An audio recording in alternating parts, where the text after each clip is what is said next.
Monsieur Hani, qui dit comment faire en sorte d'éviter que les révolutions populaires en Afrique soient récupérées par les dirigeants ou leaders de façade, cas du Burkina Faso. Tout à fait. Merci pour votre question. Comment faire pour éviter que les révolutions ou les soulèvements populaires qui arrivent en Afrique soient récupérés par des dirigeants de façade et par des opportunistes?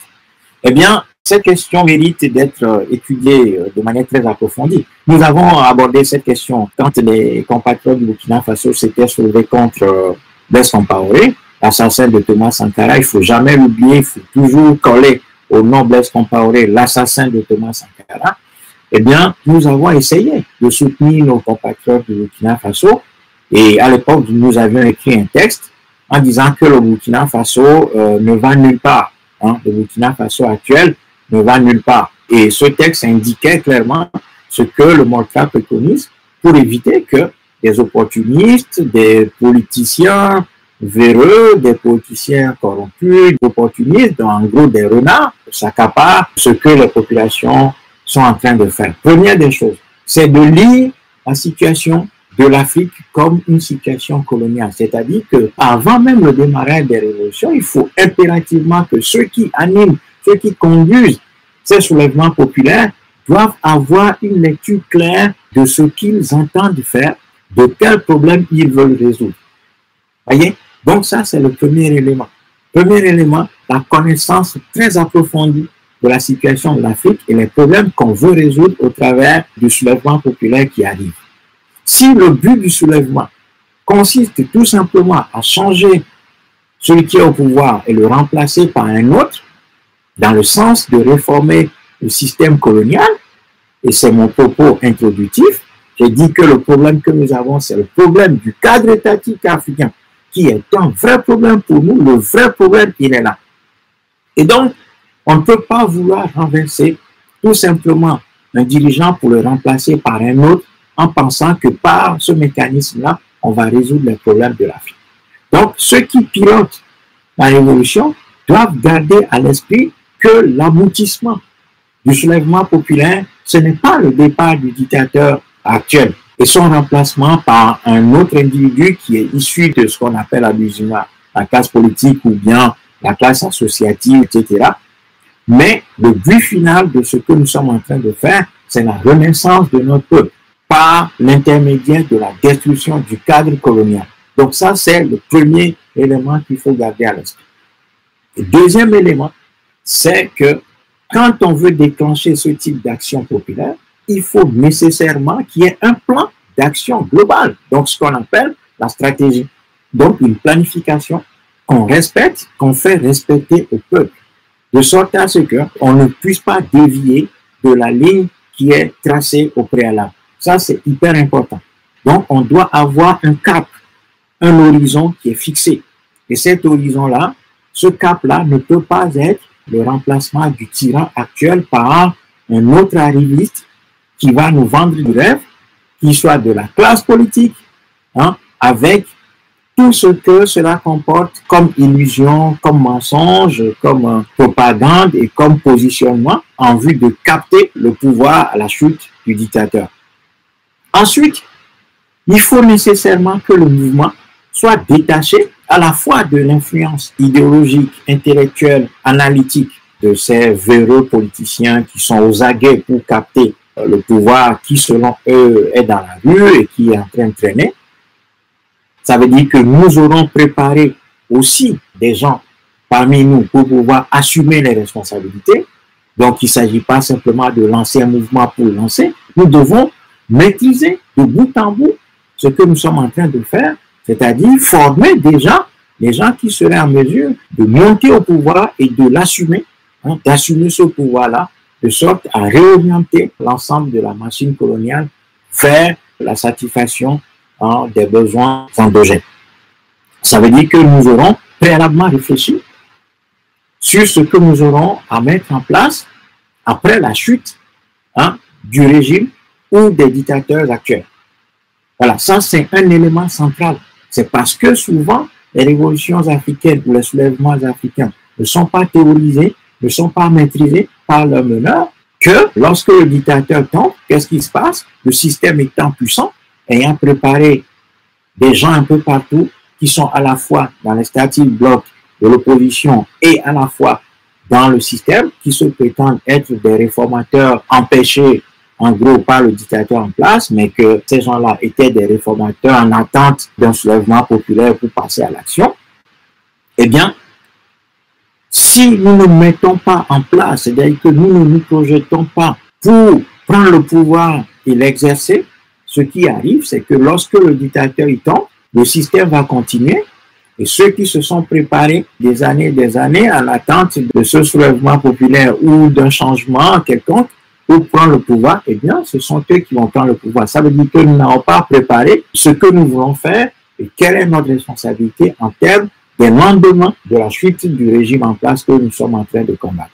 Donc ça, c'est quelque chose de hyper important sur lequel nous devons travailler nécessairement. C'est pour ça que le MOTRA met en évidence la nécessité de planifier les soulèvements, de planifier, de les organiser, de sorte à les maîtriser de bout en bout, pour éviter que nous ne travaillions pour des gens, des malins, des rusés, des renards qui sont aux aguets pour nous voler la proie qui serait chassée par le peuple, qui aurait travaillé inutilement, parce que le système va continuer avec des gens qui vont capter le pouvoir et qui vont continuer dans le même sens.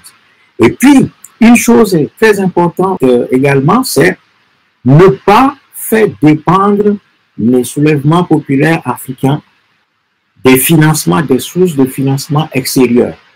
Ça, c'est très important. C'est-à-dire qu'il y a aujourd'hui en Afrique un certain nombre de fondations, notamment la Fondation George Soros, quelques financiers, quelques riches financiers occidentaux qui financent ce qu'on appelle abusivement les associations, la société civile.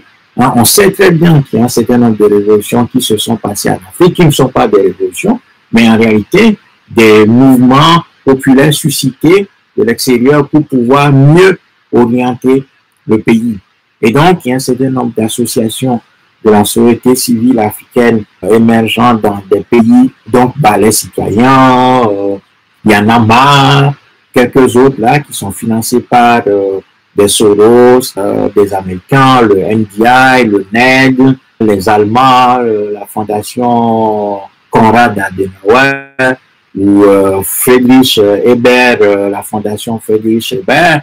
Il y a aussi des fondations dans un certain nombre de pays du Nord, notamment la Fondation Olof Palme, qui est une fondation suédoise et tout ça, qui finance des associations en Afrique dans le but de faire changer les régimes pour mieux ancrer les lois du marché, ce qu'on appelle le capitalisme, pour que la situation soit beaucoup plus fluide, de sorte que les règles de l'économie capitaliste puissent s'installer de manière beaucoup plus approfondie.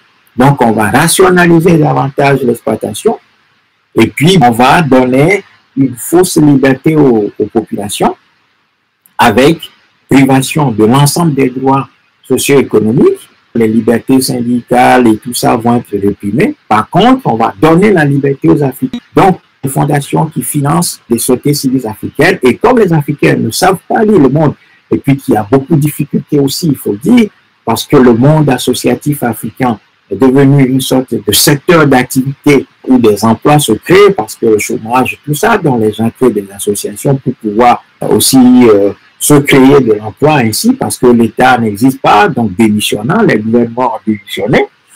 Et donc, les gens créent ainsi des emplois pour capter des sources de financement à l'extérieur. Donc ça, absolument, les révolutionnaires authentiques africains doivent tout faire pour se démarquer, pour ne pas être sous l'influence de ces puissances d'argent de l'étranger qui font en sorte que la société africaine puisse être réorientée ou puisse être orientée véritablement vers les règles d'un capitalisme sauvage encore plus poussé vers son extrême à travers le changement qui va survenir dans le pays. Ensuite, nécessairement, il faut, pour éviter que les révolutions ne tombent ou bien les soulèvements populaires ne donnent le pouvoir à des faux révolutionnaires, des faux patriotes, il est clair qu'il va falloir nécessairement travailler à mettre en place une équipe, projeter une équipe qui soit capable de prendre les choses en main et éviter de tomber sous le coup de la pression venant de l'étranger. Si nous prenons ce qui s'est passé au Burkina Faso, c'est que les compatriotes du Burkina Faso ayant fait tomber Blaise Compaoré, qu'est-ce qui s'est passé? On les a inscrits tout simplement dans une logique électoraliste en leur disant bah, la transition, c'est trop long, la transition est trop longue, elle dure trop longtemps, donc vous allez faire des élections ici et maintenant. Et ça veut dire que les Africains ne sont pas préparés à la mentalité de la révolution. Parce que quand vous abattez un régime comme celui de Blaise Compaoré, et comme tous les régimes qu'on a en Afrique, il va falloir accepter passer par une période de souffrance, d'apprentissage, de douleur, parce que l'étranger va vous mettre la pression, on va vous pousser à aller aux élections, on va vous pousser à écouter la transition, on va vous empêcher de réécrire la constitution, une nouvelle constitution, et d'aller vers la mise en place de nouvelles structures qui, au-delà ou en déphasage complet avec l'ancien système, mettant en pièces l'ancien système, on va vous mettre la pression, on va éviter, parce que le système il est puissant, on va vous mettre la pression médiatiquement, on va vous mettre sous le coup des sanctions financières, économiques et tout ça, et on va vous étrangler, on va vous pousser vers la démission de sorte que vous puissiez remettre tout de suite le pouvoir à des gens que le système a positionné dans nos pays en attente de ce type de mouvement populaire.